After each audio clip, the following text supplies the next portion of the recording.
This is my second video, and I might be a little bit sick, so please bear with me. It might sound a little funny. In my first video, we explored the divine council and the presence of other Elohim, or spiritual beings. Within the biblical narrative, of course, we discussed their existence doesn't diminish Yahweh's supremacy, but it rather magnifies him, right? Today we're going to build upon that foundation, and we're going to dive deep into one of the most pivotal moments in human history, the Tower of Babel. After the flood, Noah and his sons emerge from the ark, and God says to them, okay, we're going to try again. God repeats the original Edenic mandate to go forth, be fruitful and multiply, fill the earth. There's a reference in Genesis 9 to humanity still bearing the image of God. You're still my imagers.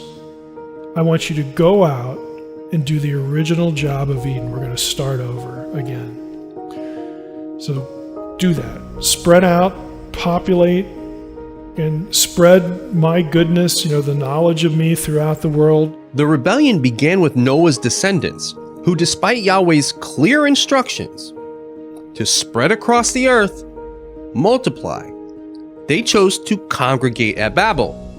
So what do? They congregate at Babel.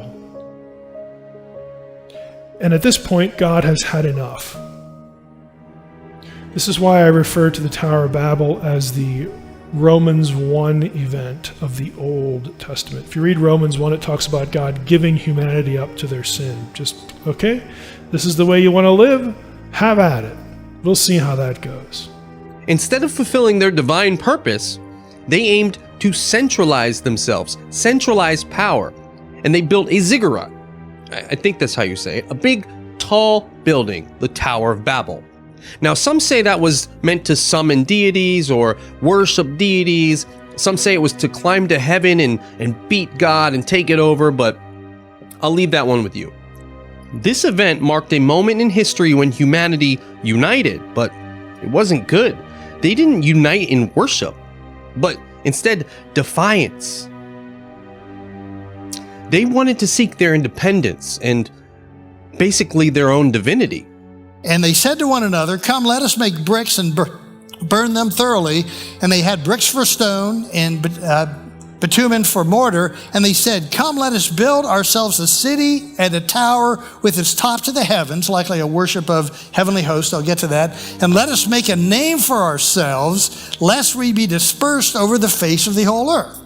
Now, God's judgment at Babel wasn't simply about just scattering the people around. It was like a divine divorce. It was a severing of his relationship with most of humanity. Humanity rejected Yahweh's leadership. He was their father, and in response, he basically said, y'all over there can deal with them over there.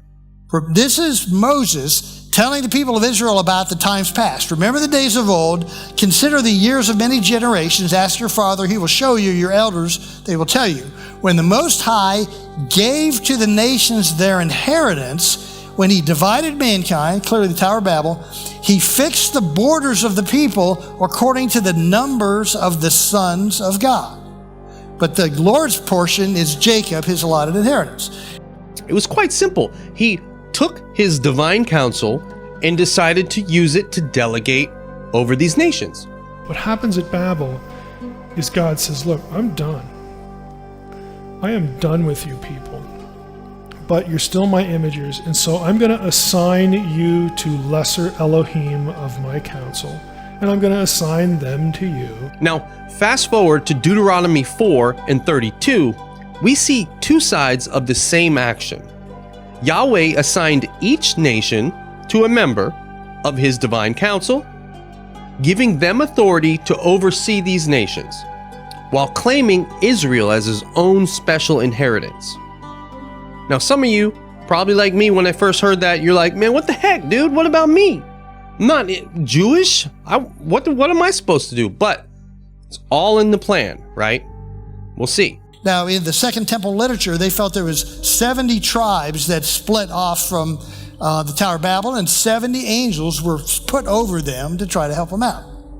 In Deuteronomy 4, 19 through 20, now this is where some cool stuff happens.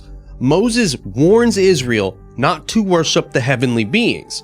I think it said like stars and sun, whatever it said, but those beings are the lesser gods that he assigned to the nations. He was like, don't be worshiping them.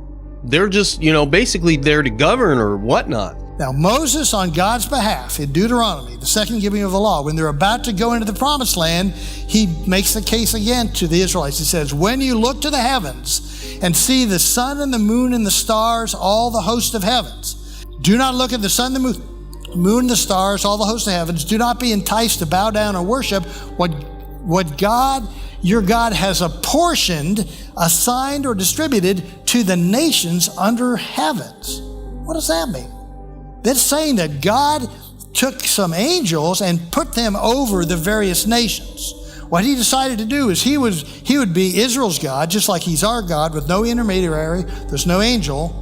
There's just Christ, who's part of the Trinity.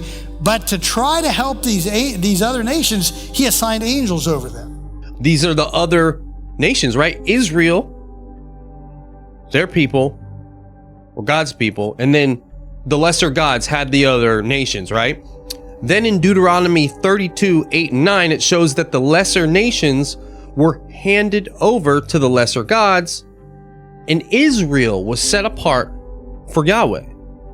Deuteronomy 4, Deuteronomy 32, it's two sides of the same coin. And what I want is they're going to be sort of placeholders.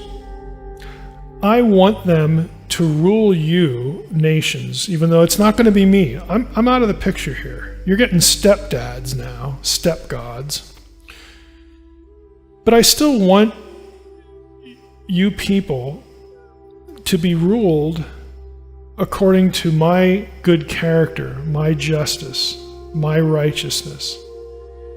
You say, well, that wasn't in any of those verses. You're correct, it wasn't. But if you go to Psalm 82, where these gods are being judged by God in a divine council meeting, and God is really angry there. He actually sentences these other gods to death. I said, verse 6, Psalm 82, 6, I said to all of you, you are Elohim, all of you. The pronoun's plural too. You're all Elohim, you're all sons of the Most High, but you're going to die like men. Now, Yahweh's intentions, clear. Now, even though he handed the nations over to the lesser gods, he expected those gods to govern with character.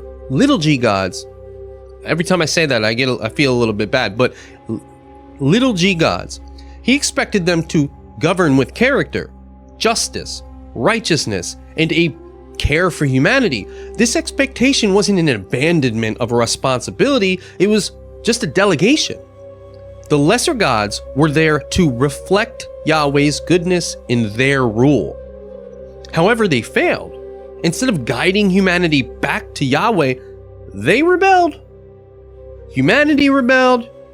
They demanded humans worship them, and they led humanity into corruption and pretty much idolatry that we still see today. And so he had a team of lesser G that served him, that worshiped him. But what happened was these Elohim, these sons of the Elohim, ended up wanting worship for themselves, and they became that principalities and rulers of the air. And they end up influencing culture. And that's why we have different kinds of cultures, because those sons of God ended up creating culture, influencing the people. Yahweh assigned nations to gods and gods to nations. A delegated governance. Now, when the divine council members failed, as shown in Psalm 82, they sowed the seeds of polytheism and pretty much the spiritual chaos that you see today. Despite humanity's consistent rebellion, Yahweh's ultimate plan was never derailed. This takes it back to when I was talking about before. Like, what about us? When Yahweh disinherited the nations at Babel, he let them go their own way, assigning them the lesser gods. It wasn't the abandonment, right? It wasn't like forgetting humanity. It was a deliberate act, allowing humanity to experience the consequences of rebellion while he began a new beginning, a new plan, right? Imagine, you want to let your kids go figure it out for themselves, right? Basically what it was. So his new plan was through Abraham. And through Abraham, God built a nation, Israel, that would serve as his direct inheritance. Through Israel, Yahweh intended to reclaim and bless all the nations. Because when he calls Abraham and makes Israel his own inheritance, when he makes a covenant with Abraham in Genesis 12, what does he say to Abraham? It's through your seed that all of these nations are ultimately going to be blessed. God still has the nations on his brain, as it were. But right now, his relationship is with Israel. It will be through Israel that the Messiah is raised up, that will bring all of this full circle and bring the nations back into the fold. Through your seed, all nations will be blessed. While the other nations were under the governance of lesser gods, Yahweh never forgot. His plan for restoration was still there. To reiterate, the rebellious Elohim failed to rule with justice and righteousness, right? Instead, they got the humans to worship them. And this is precisely what provoked Yahweh's judgment as described in Psalm 82. Psalm 82 is crazy. How long will you judge unjustly and show partiality to the wicked? Give justice to the weak and the fatherless. Maintain the right of the afflicted and the destitute. Rescue the weak and the needy. Deliver them from the hand of the wicked. They have neither knowledge nor understanding. They walk about in darkness. All the foundations of the earth are shaken. I said, you are gods, sons of the Most High, all of you. Nevertheless, like men you shall die, and fall like any prince. The rebellion of the lesser gods introduced polytheism. Humans keep rebelling, right? But these gods were meant to govern with righteousness. Instead, look what happened.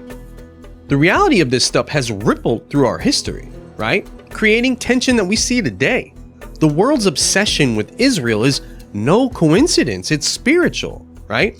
Since Babel, Israel has been at the center of a cosmic conflict between Yahweh and the rebellious gods.